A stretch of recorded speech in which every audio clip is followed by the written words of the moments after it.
one earlier where I was just talking about planning, but I just think there's some really interesting verses here that I just thought these are just question mark verses. Verse number 9 of, by the way, sorry, my name is Stephen McGuenzi, and this is the dive into the book of Proverbs. So we've got 31 days in January and there's 31 chapters, and we're just doing it so that we can get some insight for living. And so this is just for fun, because I just thought this was fun. It says, it's better to live alone. This is verse number 9 of chapter 21. It says, it's better to live alone in the corner of an attic than with a quarrelsome wife in a lovely home. And then verse 19 says, it's better to live alone in the desert than with a quarrelsome, complaining wife. This is good. Yeah. So living with somebody that's nagging, woo, that's not good. But to be fair, even though this speaks specifically to females, I mean, you have to understand is that when they talked about this, when Solomon wrote this, they used to have flat tops. Their roofs used to be flat. And I think they would say that a man would rather face the cold, when it probably get cold at night, than have to sleep in the comfort of his home because of somebody that is constantly nagging. And that is obviously, somebody that's constantly looking to find fault. And this applies to both male and female. But of course, he uses a wife. And the reason why he probably had many of them, so this would have been something that was he was very familiar with. He was very familiar with it. But also it speaks about the toxicity in our relationships. Sometimes when relationships get toxic, people would rather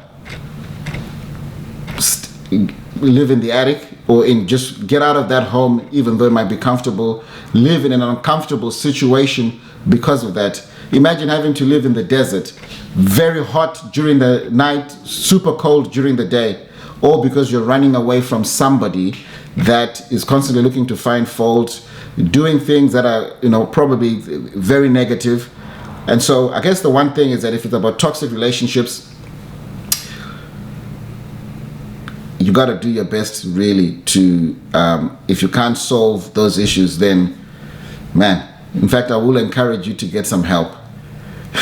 I think I'll just leave it at that. I'll encourage you to go get some help before it's too late, so that you can hopefully work things out between two parties. If it's with a spouse, like it is saying in this instance, that's what I would encourage.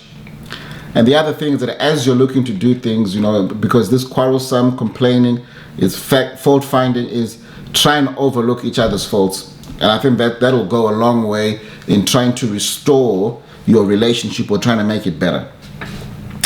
I like verse number 14 as well. And like I said, the Bible is the best business guide. They reverse engineered a lot of stuff that they got from the scriptures. It says here in verse 14, a secret gift calms anger, and a bribe under the table pacifies fury. Okay, so does that basically say that bribing is a good thing? Probably not. What he's basically saying is that he understood that's how the world works. But he's not endorsing it. He's just saying that's how the world works. We know that as people of faith, God specifically condemns bribing. In Exodus chapter 23 verse 8, in Deuteronomy 16 verse 9, specific instructions not to get involved in bribery.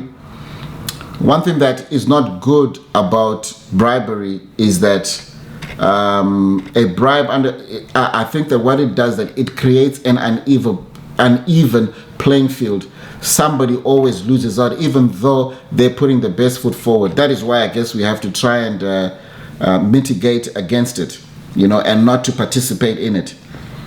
But it happens in everyday life. But Solomon is not saying do it.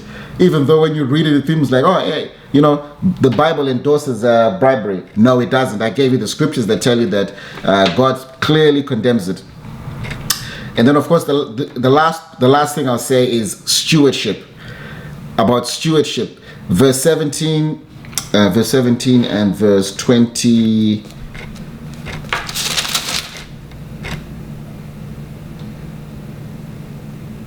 And verse 20, verse 17 and verse 20. It says, verse 17 says, those who love pleasure become poor. Those who love wine and luxury will never be rich.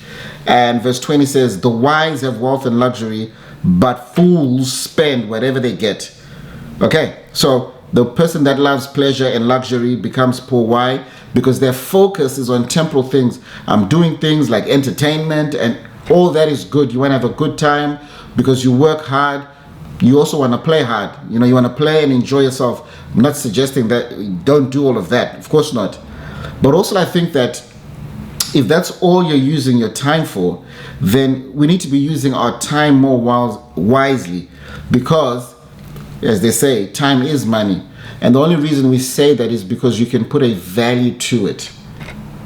So, and I think the best thing we can say is that use your time wisely to bring yourself the best return. So if you're watching soap operas, 2 hours, we'll do a lot of binge watching, and that's quite okay.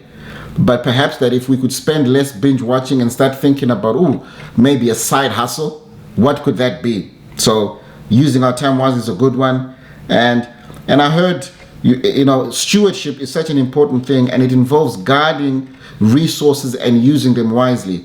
This is just financial resources, but most importantly, the resource of time. If only we could use that more wisely, it would be really good. Two things that, and I guess, look, the person that spends everything they get is live within your means.